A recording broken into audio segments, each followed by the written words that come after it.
Il est 7h39, Nikos Aliagas, l'heure de retrouver Jean-Michel Apathy. Et les ministres qui vivent dans l'attente du remaniement, et ça cogite en ce moment dans les têtes d'Emmanuel Macron et d'Édouard Philippe.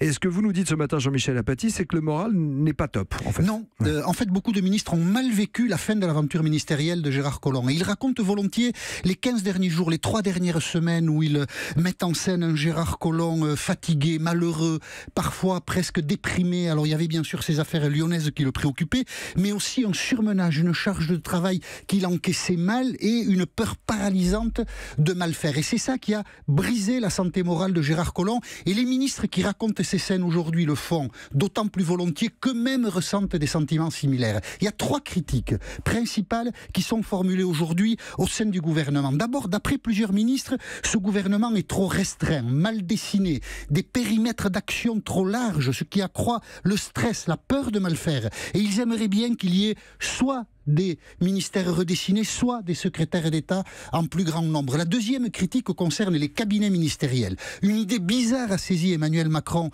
et Édouard Philippe lors de la constitution du gouvernement, c'est de limiter à 10 le nombre des membres des conseillers dans les cabinets. Et ça, de l'avis de tous les ministres, c'est une bêtise. Et quand je dis bêtise, Nikos, vous comprenez que ce n'est pas le mot qu'ils emploient. Et ils aimeraient que ça aussi ça change et qu'on passe de 10 à 20. Pour beaucoup, ce serait une bonne nouvelle. Et la troisième critique, c'est l'autoritarisme de Matignon. C'est la schlag au gouvernement. Alors, j'ai repéré quelques phrases que je vous livre de la part de ministres. Des instructions le matin et des notes le soir, ce n'est plus possible. Il faut nous laisser de l'oxygène. Et un autre dit, le bonheur de travailler ensemble, ça se cultive. Alors, ce n'est pas, ou pas seulement Édouard Philippe qui est c'est tendu, en fait. Dans le collimateur, c'est assez tendu. Oui, c'est plutôt son directeur de cabinet, Benoît Ribadeau-Dumas, dont un ministre dit, et il faut prendre ça au pied de la lettre, au premier degré, il est très intelligent, peut-être trop, et c'est son problème. Et du coup, c'est aussi un peu le problème du gouvernement, il faudrait desserrer la vis. Donc, on voit qu'on a un gouvernement, 15 mois après son installation, qui est fatigué, qui est usé.